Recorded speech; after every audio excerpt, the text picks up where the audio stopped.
Hello and welcome to the Ditton Works YouTube channel. That was a picture of Raymond Cook, who is the founder of Kent Engineering Foundry, or as we more commonly know, Kef, which was started in about 1961.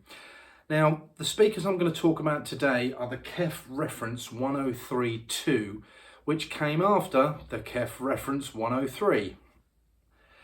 And what these are, unusual loudspeaker in their appearance with their triangular shaped bass cone B200, and they had this idea around this time, somewhere around 1980 to 85 these speakers were produced, and the idea was to decouple the chassis from the cabinet, and they did so by these sort of rubber O-rings that pushed through the chassis and decoupled the cabinet and the bass driver.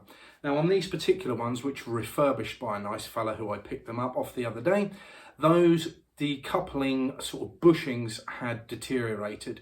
So I inquired about getting replacements, which I did for a pair of Reference 107s many years ago, but unfortunately Kef just do not have any spares for speakers of this age, particularly those little rubber grommets. So I scoured around and actually managed to make some using some seals out of a brake repair kit and some other little bits and bobs I had around, and made a set. They're held in by only 3 screws, which is possibly another idea to keep this decoupling process working well. It's a T33HF unit, but there's many different T33HF units because my Reference 102s had a T33, but it looks considerably different to those ones. They're an infinite baffle design, and they've got a very complicated crossover network. I'll put a couple of pictures up. Now the chap I got them off, these were in a horrific state when he got them, and he's done a pretty good job of refurbishing them. And he replaced the capacitors, which were sourced from Falcon Acoustics, keeping the original sonic characteristics and electronic values as close as possible to original spec. Now, I had a pair of Reference 101s, which I quite liked, but if you read a review, I believe by Martin Collins, he compared that many years ago to an LS35A and said basically the Reference 101 was very dead sounding in comparison.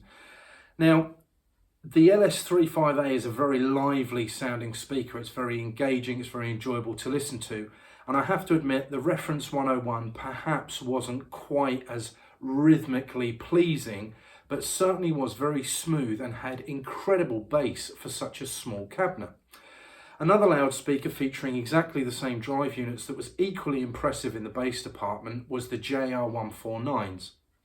Now, these have an 8-inch B200 bass unit, so you would expect these to have considerably more bass than the Reference 101.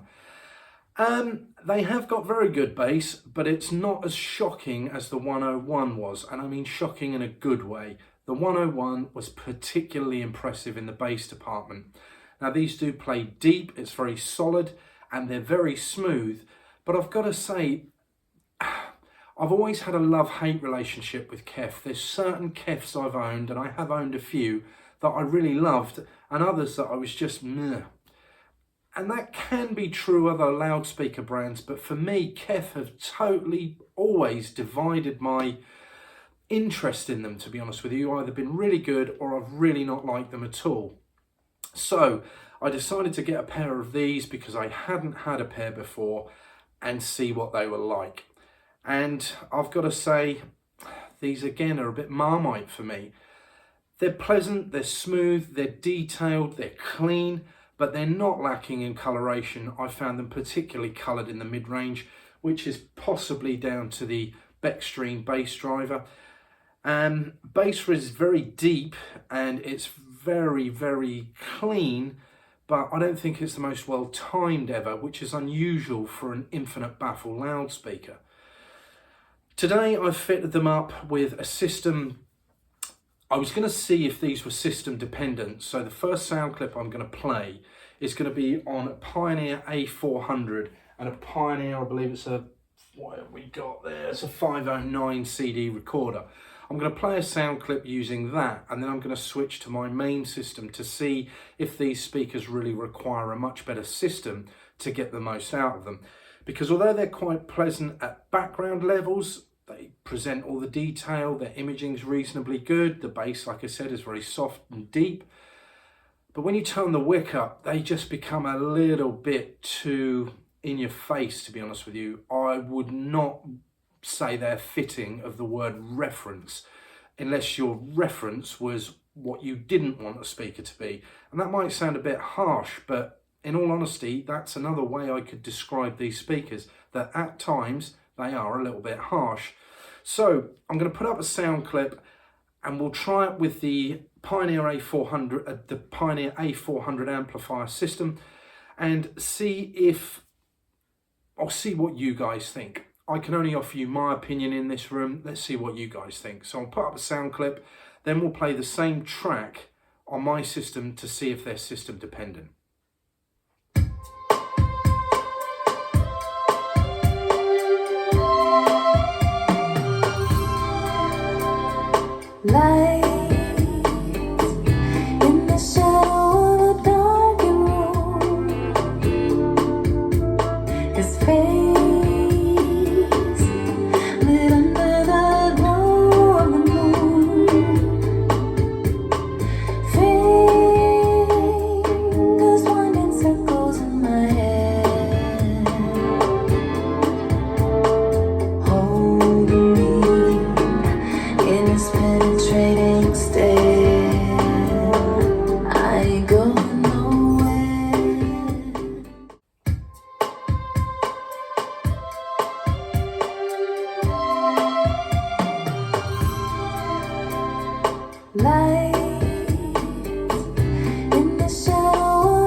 Okay, I'm not sure if that will come over on the sound clips, but as with a lot of loudspeakers, the better the source you play into them, the better they sound. I've got to admit, on my own system, I was pretty impressed with the Kef Reference, to be honest with you. They were a lot smoother, the bass was a lot more controlled, the HF didn't get all leery and particularly bright in certain passages there. So, yet another loudspeaker that's pretty amp dependent.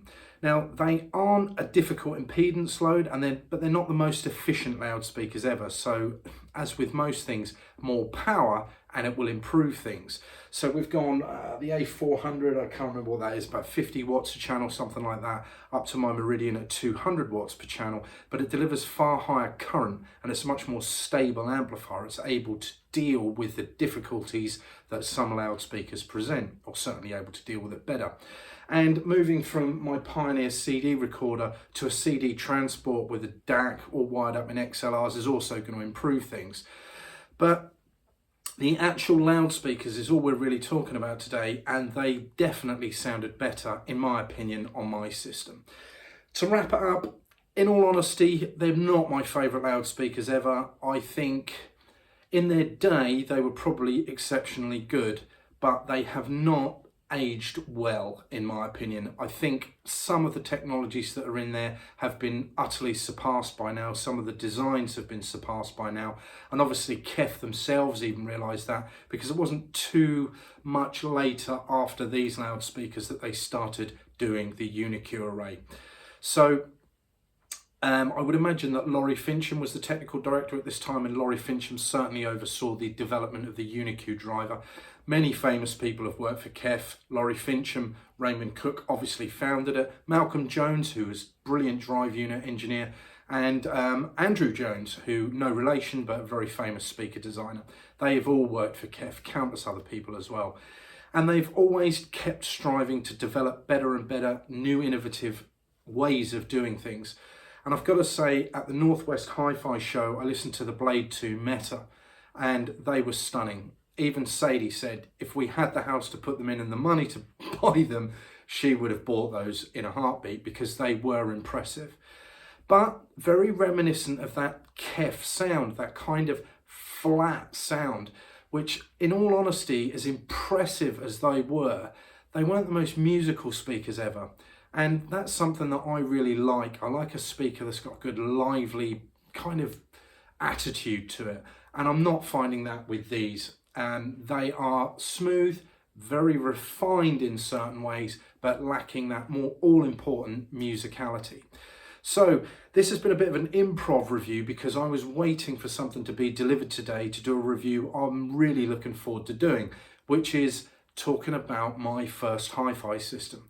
I can't do that because an important part of that system has not arrived yet. So I thought I'd chuck together this review on these Kef Reference 1032s. I hope you've enjoyed it. Take care. I'll catch up with you soon.